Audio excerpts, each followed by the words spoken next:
এই দেখো আমার লাউয়ের বিচির বাটনা কমপ্লিট। তো পুরো ভিডিওটা তোমাদের কাছে কীরকম লেগেছে তো সেটা আমাকে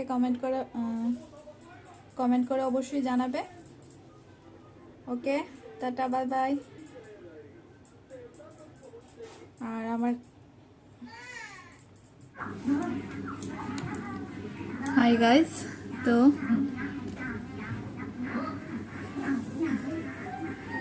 কি বলে আজকে তোমার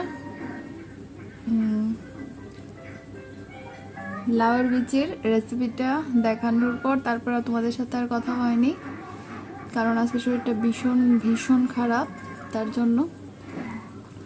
তো ঠিক আছে, তো তো আজকে তোমাদেরকে দেখালাম যে ফেলে দেওয়া লাউয়ের বিচি দিয়ে কীরকম একটা সুস্বাদু ভর্তা, মানে বাটনা, যেটাকে বলে আমরা বাটনা বলে থাকি, তো সেটা কি করে করতে হয় সেটাই তোমাদের সাথে শেয়ার করলাম। অবশ্য আমার মতো আরও অনেকেই আছে যে তোমার লাউয়ের বিচিগুলা ফেলে না ফেলে ওটাকে যে যেরকম পারে সেরকমভাবে বানিয়ে নেয়। আর আমি আজকে যে ভর্তাটা তোমাদের সাথে শেয়ার করলাম সেটা গরম ভাতের সাথে ভীষণ, মানে কি বলবো, ভীষণ মজার একটা খাবার। সেটা গরম ভাতের সাথে খেতে খুব ভালো লাগে। অবশ্যই তোমরা ট্রাই করে দেখো, আশা করি ভালো লাগবে। ওকে, বাই বাই। আজকে আর বেশি কথা বলতে পারছি না।